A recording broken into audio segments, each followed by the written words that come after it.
Okay. So we're going to get going, and we you have want Mike, who's from our IT group, and he's videotaping the session. So if you want to let your coworkers know that could not make it today, that we'll try to share the link for the other agencies that are present, so you can be able to see the session, have your staff see the session that couldn't make it. So we'll also try to see if we can post it on the APWA website. So I'd like to introduce Anna, and I'm going to read this. So That's okay. Anna Gill is the program specialist for the Utilities and Transportation Commission's Pipeline Safety Program. She was raised in a little Norwegian town, Palfo, in Kitsap Peninsula. Anna considers herself a true Northwesterner. 2006, she graduated from Central Washington University with a bachelor's in communications. She started working for the UTC early in 2008 in their Consumer Protection Division. And that was a great fit to use her communication skills and help others. In 2011, she had the opportunity to call upon her communication skills by working with the UTC Call Before You Dig outreach campaign.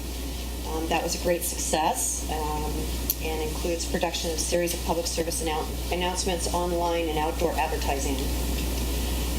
In January, she transitioned her current role in the Pipeline Safety Program. Since then, she's been focusing on educating the stakeholders, which is all of us, about the changes in the dig law and making sure that the UTC is ready for those new responsibilities. Anna currently lives in Chehalis, has a husband and a 16-month-old son, Jack, and she's looking forward to welcoming her little girl in January. Yeah. So we're really Great timing. thankful that you're here, Anna. I Thank met you. Anna in Spokane at the APWA conference there, and she was with Don. Many of us know Don. He comes and talks to our folks Yes. fairly regularly. He's a great character. Folks, there's some great handouts there. I just introduced Anna Gill and let people know that we are videotaping the session and the PowerPoint so you can share it with your staff if they couldn't make it today. So we have Redmond in the house, Bellevue, Woodinville, Kirkland, and North Shore. I want to thank y'all for coming. There are some big changes coming January 1st. So Anna, you're up. Okay, And thanks great. for your time. Thank you, Bobby, and thank you all for being here. Today, our main goal is to basically cover the significant changes to the new dig law and answer any questions that you might have. So really think of this as a conversation. If you have a question that comes up throughout the course of the presentation, please feel free to raise your hand and ask. Like Bobby said, I work with the Pipeline Safety Program in the Utilities and Transportation Commission, and our main focus is regulating pipelines throughout the state for safety. We also have taken on a role from the federal government, and we do their inspections as well. So Call Before You Dig is, really important to us to try to keep those facilities safe. So to begin, why are we changing the dig law? Is everyone pretty familiar, I would assume, with the current law? We use the dig law pretty regularly in our jobs. Had anybody had any big issues with the way the law currently is? I mean, could you have lived with it if it hadn't changed? Yeah, most everyone did. I mean, our law wasn't horrible, but the biggest reason that we're here today talking about changes is because the federal government took a look at states throughout the country and looked at their damage prevention programs and their laws and decided that we all needed some improvement. And so in 2006, Congress passed the PIPES Act, which put together these 9 elements that they felt were essential to having a effective damage prevention program. So Washington stacked up okay. We were pretty bad in number 9, collecting data. All the facility operators will collect their own damage data, but we weren't doing a very good job of sharing that collectively. So we scored low there, and we also have really poor enforcement in our current law. As it stands, you aren't technically in violation of the law unless you actually damage something. So you can be out there digging all day long, not calling for locates, and still be okay, essentially. If you did end up damaging a line, there wasn't any good enforcement as far as somebody coming after you with penalties. Currently, we default to the Attorney General, but as many of you probably are aware, that he has a lot of more important things to do than go after some excavator for breaking a buried line. So we knew there was definitely a need there to improve our current law. So I'm going to kind of go over dig law current to dig law future. In our original law, or current law, the main intent is to assign responsibilities to various stakeholders. In the new law, we're assigning duties, which is essential, but we're also trying to create a better environment in the industry as a whole. So opening up communication between stakeholders, creating an actual what they call damage prevention program, which also encourages worker safety, things like that. In the current law, we established our one-call system, 811. Our contractors down in Portland, I'm sure many of you have spoken to their representatives. And in this, in the current law, or the new law, we established the one call in the old law. So in the new law, we're now making sure that everyone is subscribed to that system. Currently, not everyone is a subscriber to the one call. So if somebody calls in for a locate, potentially not every single utility is being notified, and which leads to more damages. And we changed the definition of a utility owner. In the new law, we'll now refer to them as facility operators. So this means anyone who is using a utility currently or even in the future for business. So you're making money on a product that's going through or coming out of a utility. So I'm going to go through each stakeholder and kind of tell you what the changes are for each. We're all fall into many of these categories, sometimes depending on the work that we're doing. So for excavators, you still have a 2 to 10 day notice before you dig. Now that's 2 business days, which in reality is 3 days. So when you make the call on a Monday, that day doesn't count towards your 2 business days. It's 2 full business days after the day you make the call. That's not changing at all in the new law, so you don't have to remember anything new there. What is new is that you will be required to mark your dig area in white paint before you make the call. Right now, if you call for a locate, they'll ask you if you marked your area in white, but it's not a requirement. If you say no, they'll say, oh, okay, great, and move on. After January 1st, you will be required to do that. Now, it's not always feasible to outline your dig area. Sometimes you may be in an area that's incredibly large, or the terrain's really steep and it's not easy to mark that area in white. The law does have an out for the white paint. If you'll have to make an effort to contact the utilities and have an on-site meeting and give them a description of where you're needing those locates to be done. Keep in mind, if you do that, the clock starts after that meeting, not the day you make the initial call. Large projects have been defined in the new law. So if your project is more than 700 linear feet, then you're considered a large project, and you will be required to, again, meet with the utilities that are on your locate ticket. And if you have multiple sites, it's another opportunity where you will need to meet with the facility operators. You might notice one of the biggest things in this new law is we're really trying to engage people, open communication between excavators and utility operators. A really important change in the new law is that your utility marks will expire. Currently, your marks, as long as you maintain them, do not expire. There has been rumors of a 10-day expiration date, but that's not correct. They don't expire as long as you maintain them, but starting January 1st, they will expire after 45 days, and it is your responsibility to maintain those marks up to that 45-day If you have a project that's going to extend past 45 days, we recommend that you call on the 42nd or 43rd day to make sure that you don't have any delays in your project, because you cannot start digging, until all known facilities have been marked. As it mentions here, if a utility is unable to provide you marks, they do have to provide you with their most accurate information, their best available information. So that is a substitute for the marks. Facility operators.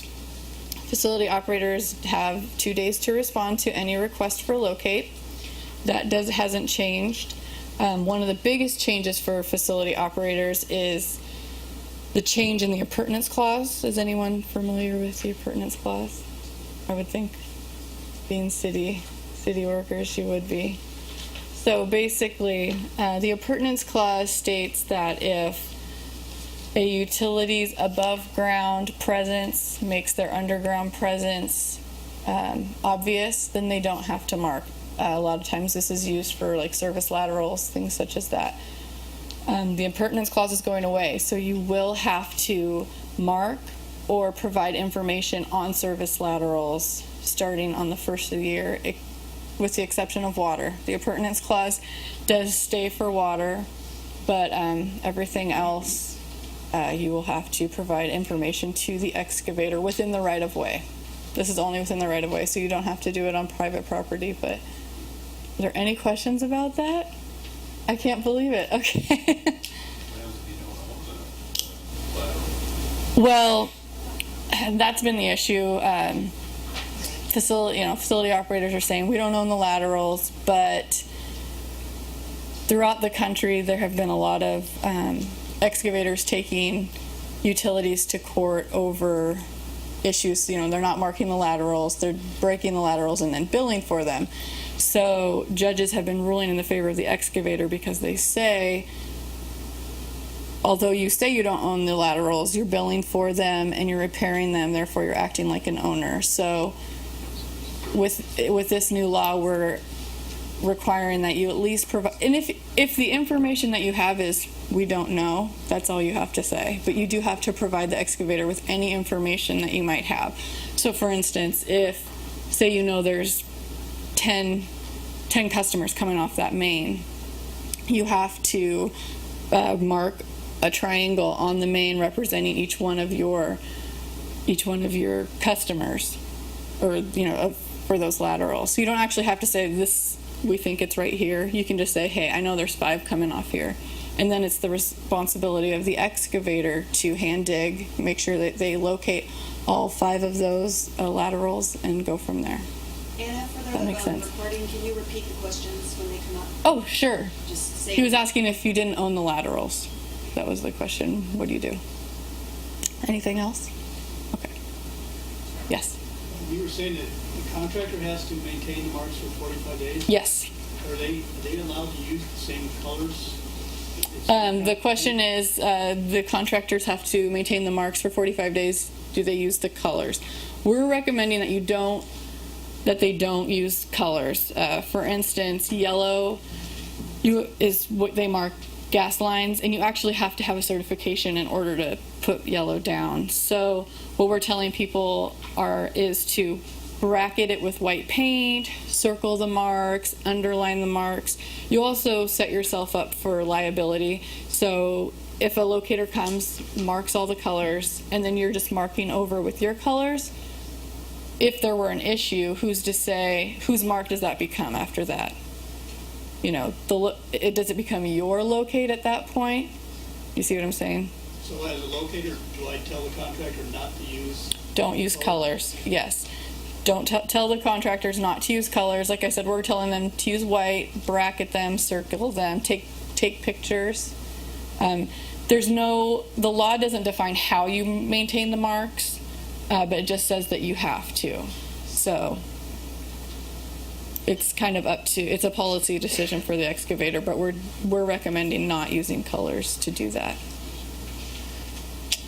So on the appurtenance Yeah. clause, it used to be that a sewer manhole was an indicator that, yes, sewer's present, therefore side sewers are present, but that's no longer on the books. It's only water. Only water.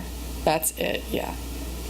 It was it was out totally, but water was able to plead their case and get the clause. So yeah, everyone else, and we figure that that's going to be an issue that people are going to have a lot of questions about. So it'll take a little while.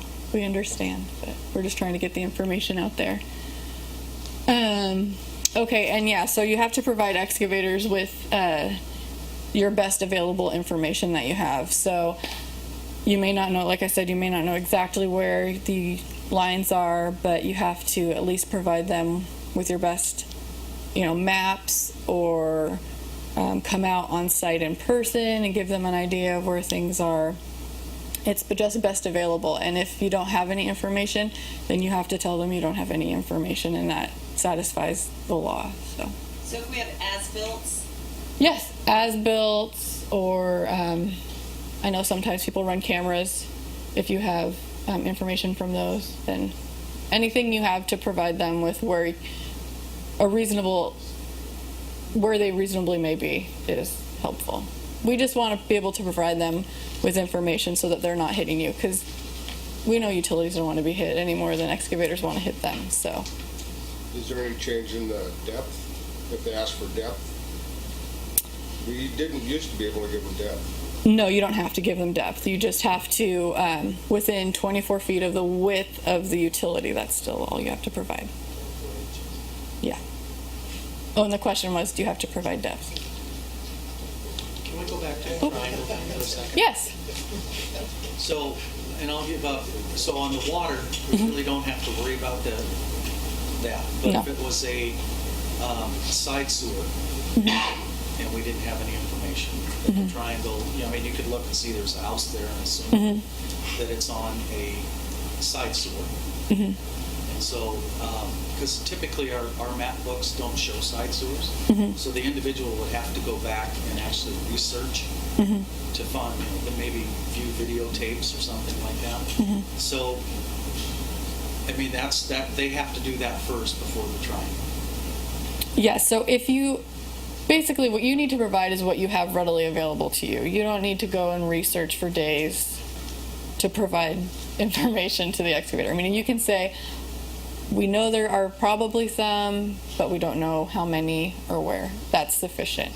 And that would work with also a storm, Yes. like a private storm Yes. time. Yes. Yeah. Basically, you just need to provide them with whatever information you have available. So, does that help? Thank you. Readily Yeah. available. Well, it's just best available is what the law says. So, Yeah, but you kind of went back and forth, because if it's available by researching it through video or through as-bills that are at another location, it is available, but it's not readily available. well, I thought what he was saying is that they'd have to go back and Well, I'll clarify a little bit. So, like I said, our map book shows manhole to manhole. However, say if the individual went back and maybe not necessarily in GIS or something like that, it should go back through old print pages, maybe older records, just search this kind of stuff out, and it might show it on there as part of the initial construction drawings, for example. How far do they have to go? That's something where it could be opening up as-built books well, that are filed over someplace else. yeah.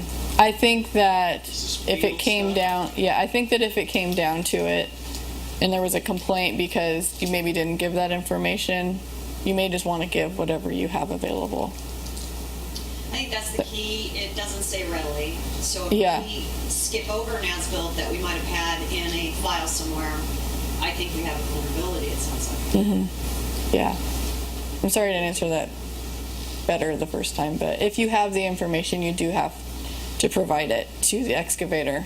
You don't necessarily have to organize it for them. You can say, here's what we have, and it's that, The law basically just says whatever you have available. It doesn't say you have to make it neat and tidy and pretty. It just says you need to provide it. So whatever is easy for you guys to do. All right, thank you.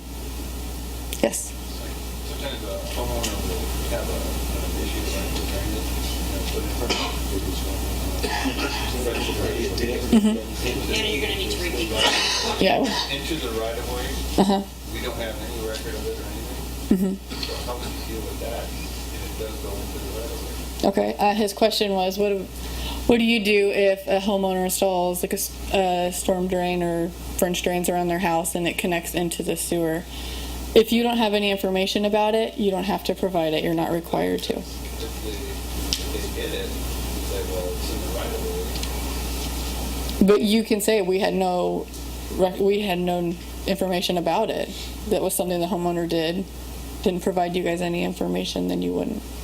You're not expected to know things that you don't know, unless the homeowner provided you had a permit for it and you had drawings and record of that. Then you would have to provide that. But if the homeowners did it on their own and connected into the sewer, then you wouldn't be liable for any penalties, I guess I would say. Okay, anything else before we move on? Okay, so pipeline notice. In the current law, there was no mandate for notice to pipelines. In the current law, you do have, if you're going to be issuing any permit for construction that's within 100 feet of the right-of-way of a transmission pipeline, you have to make as a condition of that permit that the company the excavator notify the pipeline company of their intent, or as the city or county, you would have to contact the pipeline company. I assume more often than not, it'll just be a requirement of that permit that the excavator make that contact with the pipeline company. And basically the pipeline company just wants to know what's going on close to their lines. Kind of backing up, that when the federal government came to Washington and said that they wanted us to improve upon our law, it was the pipeline section of the Department of Transportation that did that. So you'll see a lot of a trend towards pipelines in this law, and that's because that's who we got our motivation from. But this applies to all utilities, and we could argue that some utilities are even more important than our gas lines. I think if you turn off the water or break someone's water for a few days, they're going to be a little more upset than if they don't have heat for a day or two. So this does affect permitting agencies, which many of you probably work for. Enforcement authority. So I mentioned in the beginning that currently there's really no enforcement authority in the law. If you break a line, a company's going to come after you for damages. But above and beyond that, as far as penalties for breaking the law, there really was no enforcement. So now Washington's doing something that no other state is. Actually, I don't think it. Maybe there's one other state doing this, but it's putting together a safety committee, and the safety committee is made up of stakeholders throughout the industry. So it's not a government-run group. There is a government seat on the committee, one from the UTC, but this group is going to hear complaints of alleged violations of the law. They're also going to recommend to the legislature, the UTC, and other local agencies best practices, things that aren't working in the law, things that are working, give them recommendations on training, put together training programs. So we're pretty excited. The safety committee has actually been formed and seated, and their first meeting is on Halloween. So if you want to file a complaint, all you have to do is contact this group, and you can do so via the Washington Utilities Coordinating Council's website. They are the nonprofit organization that has been contracted to put them together, so they're kind of hosting the committee. We encourage people to get involved, contact the committee, come to meetings, see how it's working. We're pretty excited about this. So if the safety committee hears a complaint, they will make a recommendation to the commission, the UTC, for actual enforcement action. So the penalties will be imposed by the commission, but the commission can only do that when it's been referred by the safety committee. So, any questions about the safety committee? It's a pretty big deal. We're pretty excited about it. I think it's going to work really well. And we're just glad that, excavators, facility operators, anyone is going to have an opportunity to have their voice heard, because we know there's a lot of situations out there that one side or the other feels that they really have no recourse. So this is an opportunity to provide them that. So Anna, there Yes. might be some mandates then, after they've heard the story, that then some fines may come out of that review? Yes. So how the safety committee is going to work is a party is going to complain against another. We'll just say an excavator says this electric company didn't come out and mark their lines within 2 days. It took them 5. They can take that complaint before the safety committee, and the safety committee will give both parties an opportunity to plead their case, provide information, and then they are going to make a decision based on that. It's kind of a hearing, like we're trying not to call it a hearing because it's not technically a hearing, but after that engagement, they will make a decision, and they may say, look, this hasn't ever really happened before. Maybe we'll tell you need to do some training. Or if it's something really egregious and you see a pattern with a particular company, they may say, you know what, you need a penalty. And so the law, which I'll get to in a second, does outline the penalties for different violations. And so they'll say, well, we're going to recommend a $1,000 penalty. So that $1,000 penalty will be sent to the commission. The commission will review the complaint and actually impose the penalty. So, and we'll talk a little bit, I think the next slide actually is the penalties in the current law. So if you violate the law, it's $1,000 per violation and $5,000 per subsequent violation within a 3-year period. So if in 3 years you break the law 3 times, you could be subject to a $1,000 penalty plus 2 additional $5,000 penalties. So it could, rack up pretty fast, but we're hoping that people don't violate the law, and so we won't have to do that.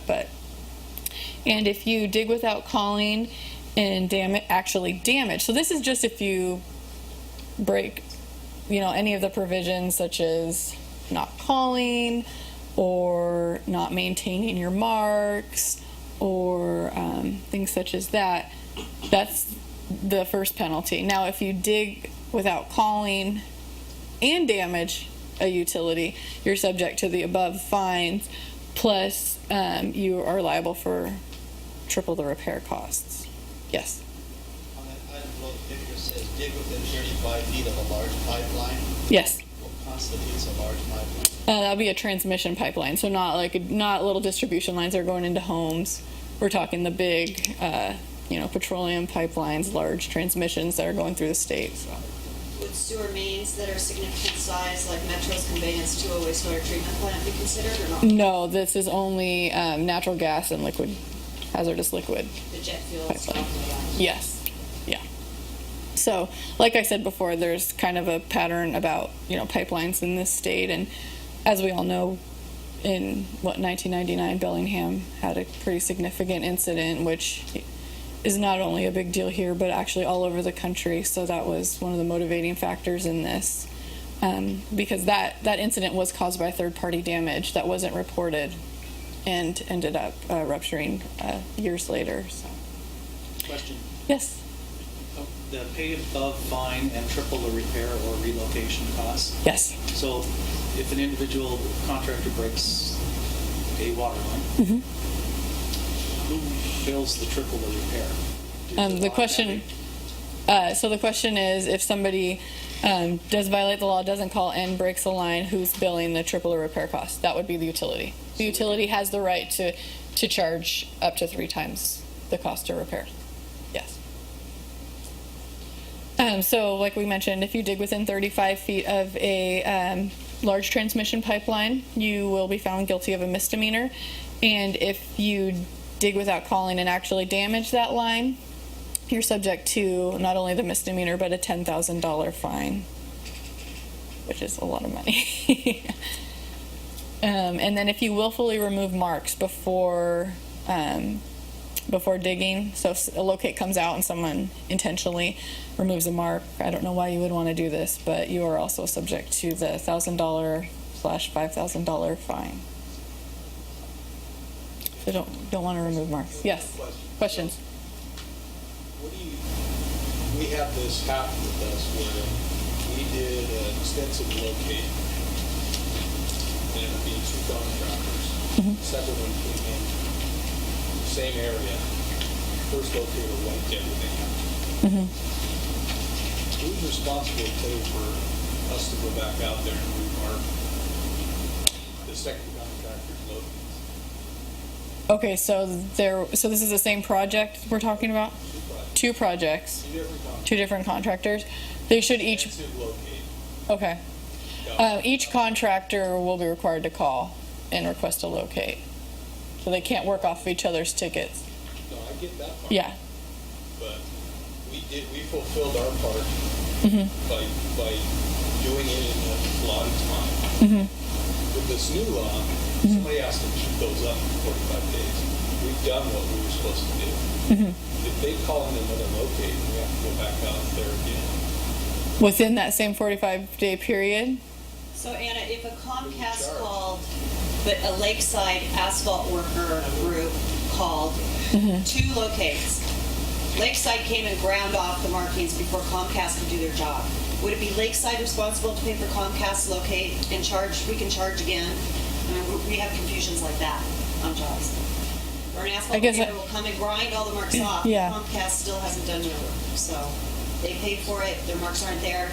So was Comcast the one who called originally then? Right. They have their one call. It's been done, but Lakeside ground them all off and they're gone now. That's a really good question. I don't know the answer to that off the top of my head. I can look into it though, and That's a good question. I'll send Bobby the answer to that. I'll talk to some people and see.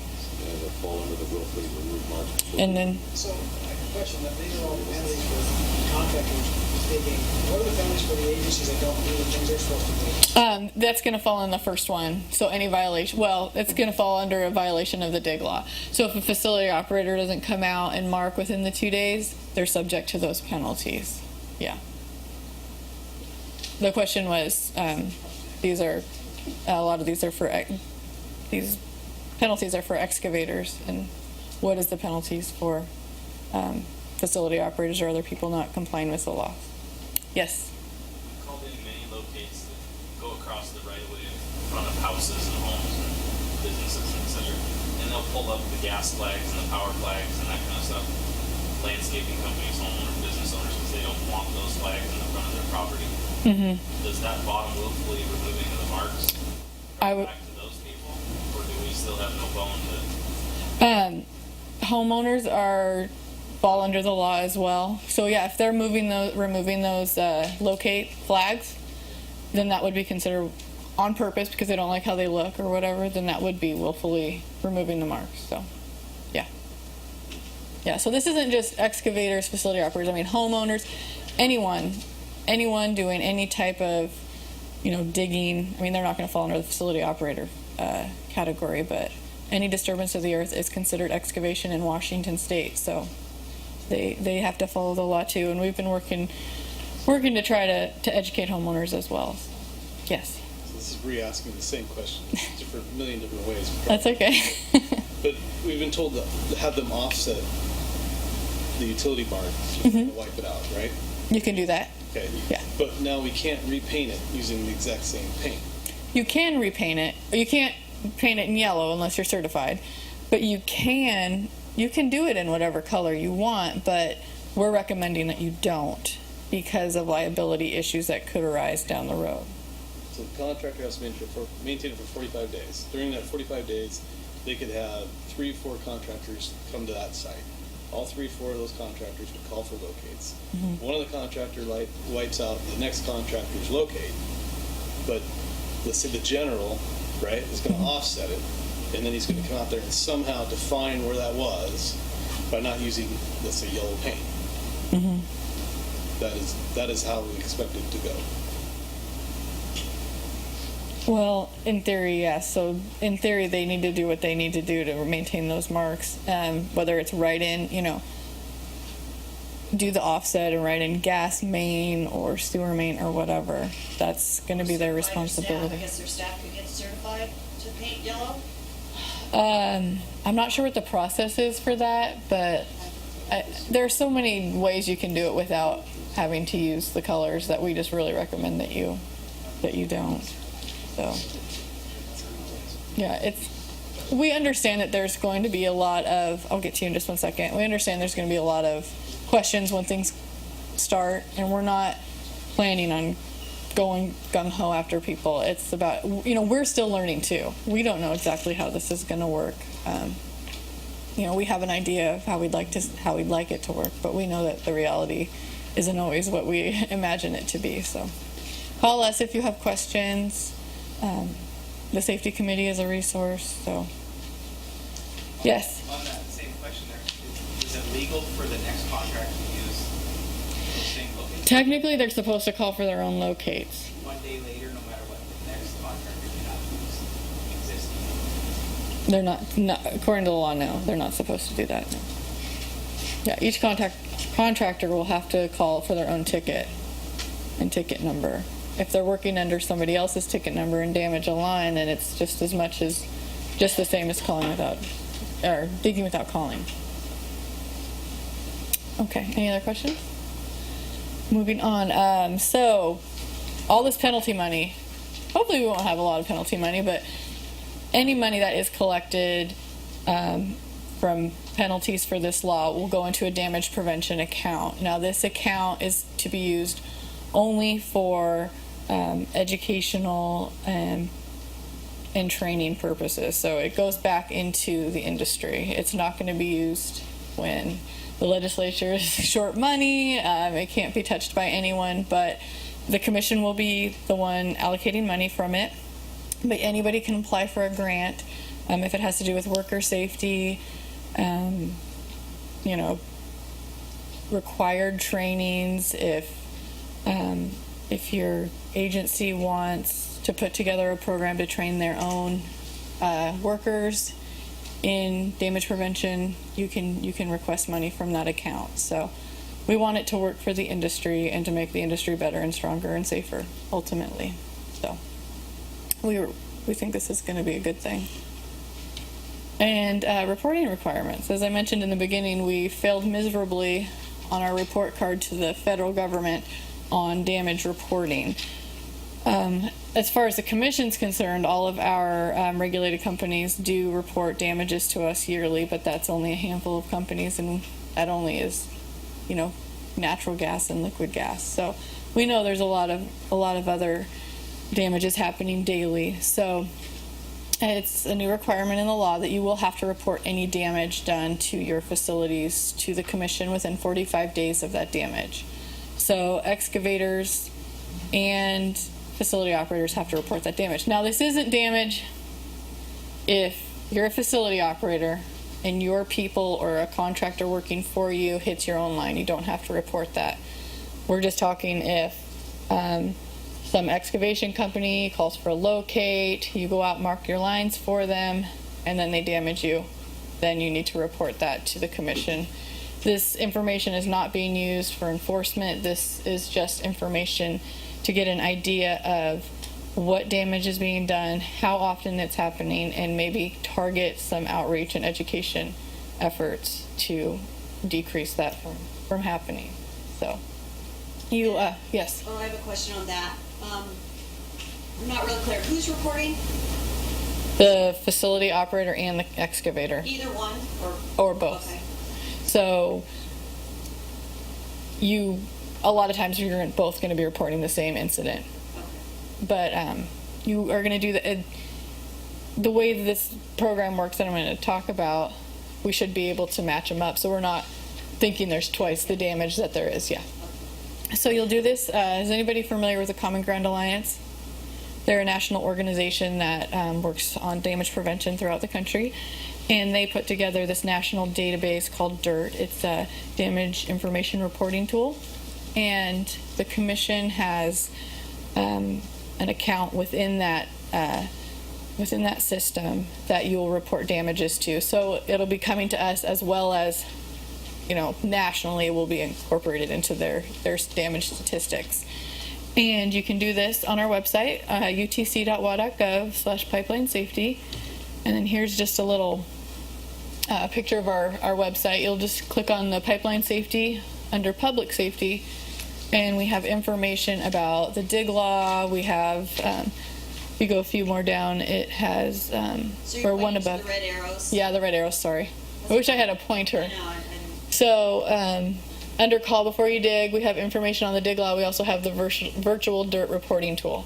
You have to subscribe to virtual DIRT, so make sure that your city or agency is subscribed. It's free to do so, but you do have to have an account so that you can keep track of your damages in there.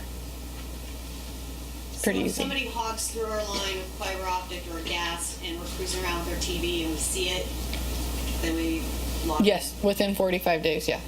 But Of when your we found it. Of when you found it. Of when you Could have found it. happened 2 years ago even. I mean, that's Yes. what we're finding Yes. at times, so, No, when you become aware of it. okay. Yeah, we're not going to say, hey, this happened 2 years ago. Why didn't you report it then? Well, that's fine. So. And does that have, do we log pictures in or just data? There are required fields. There is an option for pictures but it's an optional category. Basically, they want to know your name, the contractor's name, if known, where it happened, when it happened. That's basically it. And like I said, we're just collecting data for this. This isn't to rat people out. We're not looking for another way to, get people. So you'll be able to see a percentage of which ones are kind of repetitive. Yeah, and we'll see if, it seems to always happen with this type of utility, or it's, happening in Eastern Washington more than Western Washington, or, So, and in 2015, we do have to go back to the legislature and give them kind of a report card on how everything's going. And so, like I said, we want to know from you. You guys are the ones out in the trenches. Tell us if something's really, really hard on you guys, it's not working, or if you have ideas on how to improve it, because at that point we can go back and tweak the law to work better for all of us. If we fail to register it on DIRT, are you going to find, is that part of the law that we failed to not follow through with, so we could get a $1,000 fine? You could get a penalty if you aren't reporting, because it is a violation of the law. Right. Yeah, we're just really, really encouraging people. We don't want to do that. We don't. Well, we want to know. We don't Yeah. want to fine. Yeah, so you are required to subscribe to the one call, and that if you don't, it's considered willful intent to not comply. So you definitely want to make sure you're subscribed. Yes. Honestly, I think the most burdensome thing of this law is that right there. Yeah. We could get hit 10 times a month. Somebody's got to enter that thing. Yeah. Well, and you can, some of PSE, or not PSE, Avista, which they're on the east side of the mountains. They're a large electric and natural gas utility. They do it in big batches. They do it, so you don't have to you can work it out so you can be doing it like monthly, or it doesn't have to be an individual basis. You can set up, I could probably give you the information from the lady there, but the way they do it, they just do a big data dump, which makes it a lot easier. Yeah, so they're going to have to work out how they're going to do that exactly, but there are ways to do it in large groupings instead of just individually each incident. Yes. I'm going to backtrack. The large project over 700 lineal feet Yes. must confer facility operator. Yes. is there a maximum to the size of a large project? The question is, on a large project, 700 linear feet or more, you have to confer with the facility operator. Is there a max? No, there's no max. In Washington, you can put as large of an area as you want on a ticket. Other states do break it up, but you can do it as large as you'd like.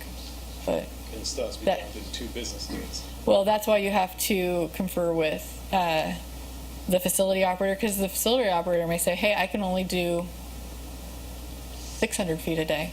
So it has to be a mutual agreement between both parties. So that's why there's the conferring. Who provides, I mean, who? Okay. Yeah, I mean, Obviously, it's up to us to say what we can do at that point. yeah. Well, They don't have a choice, so we're not really conferring at that point. We're saying, this is all we're going to do, and this is what you're going to accept, and you're going to work without. well, yeah, because and then they can't, because they can't dig until you've located those marks. So, you want to work together. It's, it's not a him versus him, or Yes. Along the same lines, whose responsibility for deciding the size of the phasing? So this contractor can say, I'm going to phase this in 700-foot chunks, or is it? Well, the contractor may say, I can do this much a day, because they can't do the whole project in a day either, So they'll tell you what their expectations are. You'll tell them what your realistic resources are, and you have to work from there together. So. Speaking of breaking it into 700-foot chunks so that they don't fall into the threshold on And this they, large pipeline? Or if the project's a big project and it's permitted, do they have to call, automatically have a meeting, or if they said they don't want to have meetings, try to put 700-foot chunks, they can do that. They can break up their project into less than 700 linear feet and just call. That's their prerogative. If they feel like when they do it in a big chunk, they're not, people aren't working with them, they can decide to do it that way. And then you are obligated in 2 days to mark that site, So that when project. Beth and I went down to Olympia with the UTC to discuss this change, this was a big one for WashDOT contractors that are doing miles and miles of work. There was no way that they were willing to paint that whole area in white, and they needed some kind of resolution to that. And so this was the resolution, that you will call a meeting with all your locators, utilities, to be present to work that out. There was just no way they could do that many miles of locating. So I don't know if they'll go with 700 chunks, or if they'll just do the meeting, have everyone understand how they're going to communicate where things are. Yeah. Any other questions? Yes. Part of the reporting requirement, does that get into what the utility located or not? I'm sorry, Part of the reporting requirement? oh yeah. Does that have determination of what utility located or not? Yes, they'll ask if locate was requested, and they'll ask for the ticket number. Those are required fields. So obviously, if we're seeing a pattern of lots of not calling, that's another thing we need to really work on. So yes. To go back to the best available records issue, so Kirkland, we don't have our size or as-built or stub as-built on our maps, but we have them, a large chunk of them in as-built forms, thousands and thousands of documents. So if we get a locate, we go to the diamond out there, and the contractor comes in and says, I want to look at the locate for the as-built for this location, and it shows the stubs, then you're saying we're reliable for that. We get that. Did you say you provided the as-built to them? No. No, just because of the reasonableness of pulling that data.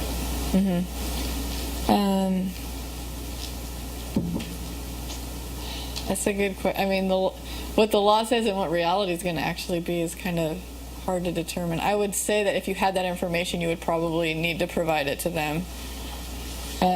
You can say, hey, here's the triangles. We don't know exactly where they are. We know we have 5 customers here. Here's our as-built. You can, they can go from there. It's getting our as-built in that's difficult. Oh, okay. And weighty of a process.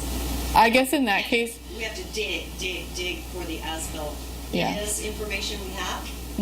So that liability thing, we probably need some clarity. I would suggest talking with a contractor and telling them, we have 5 customers, we do have these as-built. It's quite a process to get them.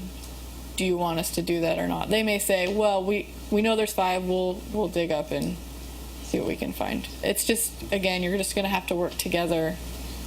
Is there any talk of the UTC or the state providing grant funding to agencies to add that data to their maps? No, not that I know of. Sorry. Is there extended? Sure, send me an email. If we need a week to pull those as-bills, can we ask for an Yes. extended time? Yes. Before they dig? Yes, and that's Okay. part of the meeting is saying we can give you this information. It's going to take a little longer, and that is acceptable. On an emergency locate then? So You'll only have what's available to you at that emergency. yeah, so in an emergency, so if it's considered an emergency locate, the excavator is only they can start digging immediately. They still have to call. They're not exempt the call, but they do have to call. Then you would just come in and provide the best information. At that point, they've probably already dug. So you're just going to have to provide your best information that you can at that moment. They're probably not going to want you to dig around for a week and tell them where you're, show them your as-built and That such. makes sense. Yeah. So, yes. This is kind of going back to the question about private person putting something in under a permit. I guess it's kind of throwing the locator under the bus, because if a locator goes out, doesn't know about it, it's not shown on a GIS or a map book or anything like that, at that point he assumes there's nothing in there, marks it nothing in the ground. They hit it, the homeowner comes out and says it was permitted, there's a record at the city of it, and they get those records. What's the liability? The person going out to do it didn't know anything about it. He didn't even know to go in and look for records. Yeah. Because of a permit. Yeah. The question is if the locator isn't aware of a permit that might have been made for a side sewer or, that's a really good question. And those are the situations that if a complaint is brought, the bottom line, if there's no complaint brought against you, it's fine. If there's a complaint, that's gonna have to be discussed in that arbitration with the safety committee and say, look, we didn't have that information. We did, I guess, in this other. I apologize. I don't really know how the workings of city planning and your utilities go, but that's what's good about safety committees. You have that opportunity to express So that. at least it would go to arbitration. Yes, you're not just going to automatically you failed to comply. You go in there and say, this was a situation. Do you have more slides? No, actually, that was the last one. Okay, so we Like have what? about 8 more minutes left before 2:30. We're going to wrap this up. Just to add on to what Greg was saying, our agencies oftentimes have our own staff doing the locates. We understand that Washington Natural Gas contracts out its locates with another firm, and other utilities may do that as well. So they have to pay a bill every time somebody is needing a locate to that firm. So when somebody wipes out their marks, it's a cost to us to send our staff back out. But to those utilities as well, they're recouping it. They're charging somebody. So if you can help us out down the road with who we would need to bill for the second visit. And that's another thing too. If you find marks, but and if you find too that you have a contractor that's doing this repetitively, then address that with the safety committee, because we understand too. There's going to be situations where contractors, in just their work, the marks are destroyed. That they may need to call for another locate. If it's once or twice a year they do it, that's one thing. But if they're doing this all the time and not maintaining the marks as they should, then that's when you definitely want to seek assistance. It's going to be a very common situation when you've got a job that's got both utilities and paving. well, when you have a lot of mud on the surface and tracking in and out, a lot of trucking, and you're having them sweep, and it wears off the marks, and that can be a problem too. But that's on the excavator too. It's their job to maintain those. So if they're not doing their job, that's when you file a complaint. Any other questions, you guys? A few more minutes? As far as locating the site source, like you were talking about, and giving the best information, could a contractor, could he technically ask you, he knows you got a TV truck, could he insist that you TV that line and tell him No. where that site sewer is? No. He can't make you create information. If you have it already, if you cambered them 2 years before, you can say, I do have that information, I'll provide that to you. But you don't have to go out and try to find them. That's a good question. Yeah. Anything else? I got one thing. Yes. I don't want to be pesky, One thing. but it says right here, to provide copies of the best reasonably available records. Yes. I think actually the law says the best available. What's that? Yeah, APWA wrote one of those articles. They might have. I actually wrote that one. Did you write that? Yeah, but I miswrote that. It's just best available Okay. is what the law actually says. And So. they have a copy of the law, correct? You just. Yes, you have a copy of it, and in that you'll see that it actually has both laws. The old. The old, it'll say, each section will say effective until, and then the new section will say effective as of January 1. So please take Anna's card and give her a call. She's very available. You can also email her if you have more And- questions come up. Again, we videotape the session, so if some of you want a copy of it, let me know. Or contact us here in Kirkland, we'll get it to you. I'll send it out to the folks I invited, so they make sure they distribute it to y'all. And so thank you, Anna, Yeah. for coming. I You're really welcome. appreciate it. Thank you. very much. Thank you for having me. Thanks, you guys, for coming today. It's nice to see all the different agencies together, so.